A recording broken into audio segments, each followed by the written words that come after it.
Oui, fidèle internaute, bonjour, partout où vous vous trouvez, vous allez vous poser des questions, mais qu'est-ce qu'il veut nous dire ce soir? Je suis votre humble serviteur Gali Ambassadeur. Ce soir, Dieu nous accorde la grâce d'écouter cet homme, ce grand homme de Dieu, qui a toujours été à nos côtés, qui a fait un travail. Mais des fois, on a des faiblesses, tout comme des forces. Il y a possibilité de les réparer aussi avec beaucoup d'amour. À chaque fois, quand on se croise avec cet homme, qui est devenu le président, je crois, des pasteurs congolais de l'Europe, c'est une charge, une énorme charge. Je ne pouvais pas le laisser partir comme ça. Je me suis approché de lui pour lui poser des questions comme d'habitude. On a d'autres vidéos que vous n'avez pas encore découvertes. Depuis qu'on a commencé à tourner des émissions chrétiennes, il y a de cela presque 16 ans, ici en Europe, voilà, ce qui est important, c'est le présent, quand on est encore chrétien. Parce que la Bible nous dit,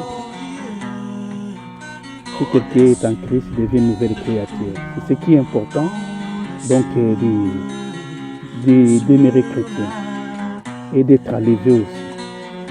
Parce que des fois, on croit qu'avec notre sainteté, c'est ce qui fait de nous chrétiens, mais c'est le pardon de Christ à la croix. Moi qui vous parle, je suis un homme imparfait.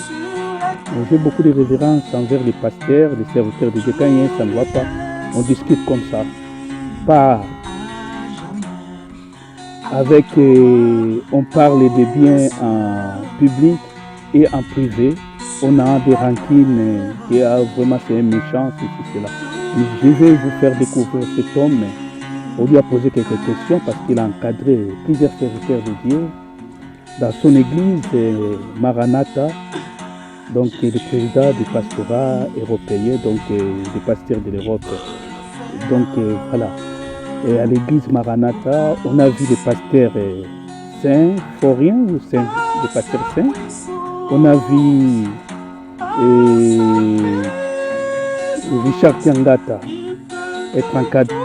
Aujourd'hui, évangéliste Richard Tiangata, il a bâti aussi une œuvre dans la région parisienne. Ils sont nombreux qui sont sortis de l'église Maranatha. C'est pourquoi on voulait savoir si les pasteurs fait toujours suivi de ceux qui sont sortis de son église, ou bien il y a une copie parce que peut-être il n'a pas voulu qu'ils sortent de l'église. Donc ils sont sortis, peut-être le pasteur attend que ceux qui sont sortis qu'ils puissent se blesser, revenir vers lui. Donc on s'est posé des questions, on est allé vers lui. Donc il a répondu à toutes ces questions. Est-ce qu'on doit faire des règlements de comptes des valachères quand ça ne va pas? On fait la concurrence en tant que chrétien. Toutes ces questions-là se posent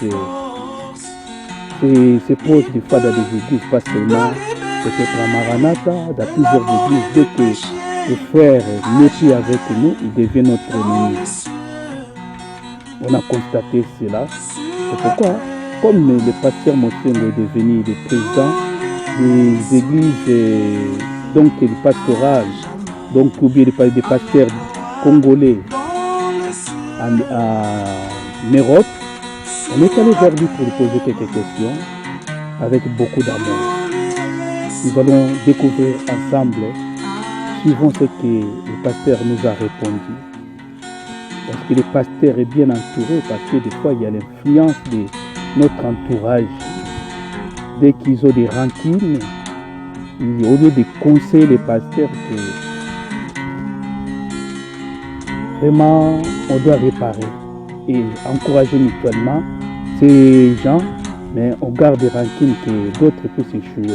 Est-ce que ceux qui sont sortis de son église, ou bien il y a un ça ne va pas?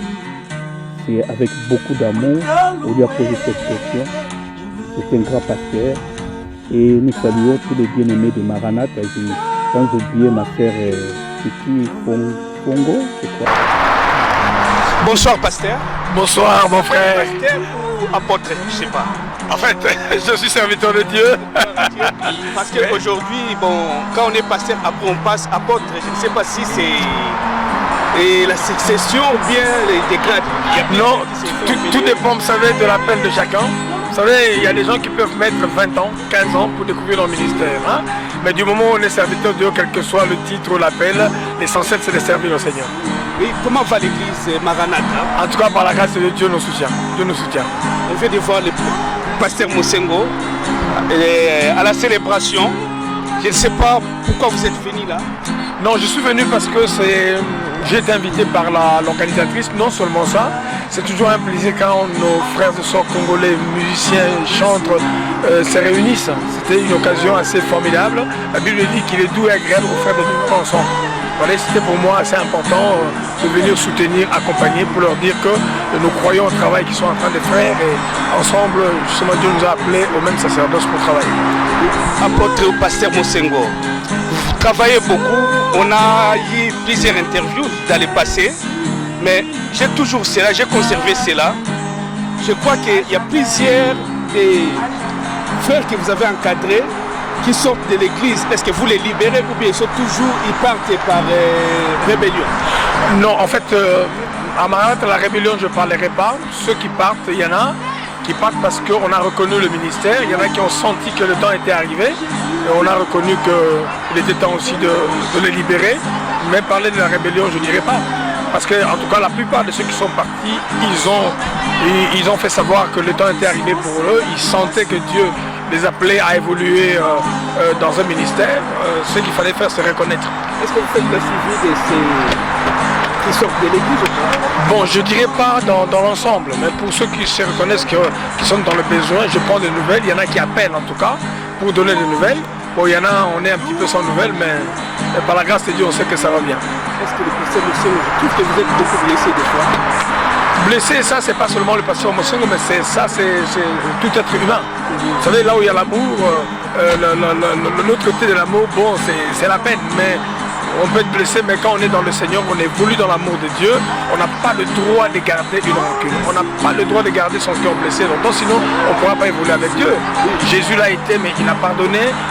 L'essentiel pour nous, vous savez, l'apôtre Paul dit ceci, j'aime bien dans le livre de Philippiens au chapitre 1er, l'essentiel est que Christ soit prêché et que l'évangile soit prêché, que les nations soient gagnées à Christ. On ne peut pas entretenir une blessure, on ne peut pas entretenir justement une plaie dans son cœur, sinon ça nous prendra notre joie et on ne pourra pas évoluer. Oui, voilà. Parce que j'ai ressenti cela, j'ai dit mais pourquoi j'ai ressenti cela. On a parlé de cela il y a quelques années. Oui. Il y a plusieurs que vous encadrez, des fois ils partent.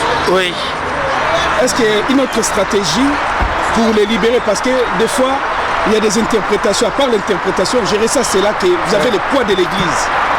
Vous avez le poids des âmes. Quand on a 100 âmes, on a 100 problèmes. Oui. 200 problèmes. Oui. Est-ce qu'au travers de tout ce que vous subissez ou bien vous arrivez à voir, comment échapper à cela? Peut-être ça peut conseiller aussi d'autres serviteurs de Dieu, en tant que l'un aussi qui est représentant des pastorales en France, je crois. Oui. Vous savez, dans la parole de Dieu, dans Luc chapitre 15, on nous parle du fils prodigue. Vous savez, dans une famille, tout le monde n'a pas le même destin. Vous imaginez? Alors, quand on a un père, on doit être préparé à ça. Quand on est un père, sinon, on ne pourra pas être père. Un père, c'est un cœur. Un père, c'est le pardon.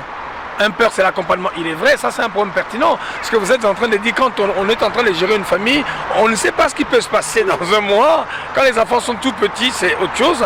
Mais quand ils grandissent, et chacun commence à découvrir sa virilité, chacun commence à découvrir ses capacités, son potentiel. Il y en a qui restent encore dans la maison, mais il y en a qui estiment que, bon, alors, c'est le temps de partir. Vous imaginez, il faut être parent, savoir gérer. C'est difficile, c'est vrai, hein, ce que vous dites, on ne peut pas prévenir des choses. Non. Alors il faut simplement être père, être parent, avoir un cœur. Il y a des cicatrices aussi, quoi. Oui, ça peut arriver, ça c'est vrai, hein, ça, il ne faut pas être hypocrite. Oui. C'est toujours difficile et une souffrance quand on perd son fils ou sa fille, oui. Sa fille, mais il arrive un moment où il faut être réaliste à un certain moment. Hein, réaliste et puis reconnaître que la vie ne se passe toujours pas comme nous on le pense. Vous voyez, il y a des choses qui arrivent à les assumer. Vous savez, quand un enfant a grandi, l'enfant a grandi. Hein, et quand l'enfant a grandi, Il y a quelqu'un qui disait qu'il faut toujours... les parents doivent préparer les enfants à partir un jour. Que l'on veuille ou pas, les enfants finissent par partir, mais l'important c'est que le cœur soit libre justement de toute haine. Ça, il ne faut pas bien.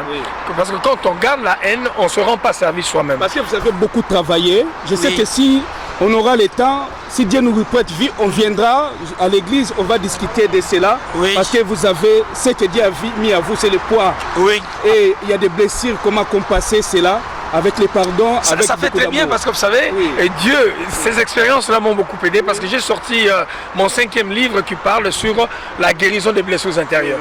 Vous voyez, c'est une expérience qui n'est pas seulement négative, mais elle peut être positive parce que le dernier livre que je parlais sur la guérison des blessures intérieures. Alors si on n'est pas guéri soi-même de ces blessures, on ne pourra pas écrire sur ça. Donc c'est pertinent ce que vous dites. Et je bénis Dieu pour le travail que vous faites parce que c'est pas d'aujourd'hui que vous avez commencé. Nous témoignons sur ce travail-là, continuez à aller de l'avant et que le Seigneur puisse vous donner la force, les moyens, les capacités et pour que votre chaîne de télévision puisse aller le plus loin possible. Merci beaucoup, pasteur. Et que Dieu vous fortifie aussi. Amen. Je sais que c'est pas facile, c'est possible. J'imagine. Que Dieu vous bénisse. Merci, vous aussi, soyez bénis. Merci. Salutations aux amis de Rennes là-bas. Merci. Amen. À très bientôt. Merci, ambassadeur. C'est vrai, vous étiez nombreux à nous suivre pendant ces temps. Les questions que nous avons pu poser au pasteur Mosengo, si Dieu le veut, dans les jours à venir, on va aller jusqu'à Maranatha, voir s'il y a la croissance, voir s'il n'y a pas. Donc on va encore discuter avec le pasteur Mosengo, que j'aime beaucoup.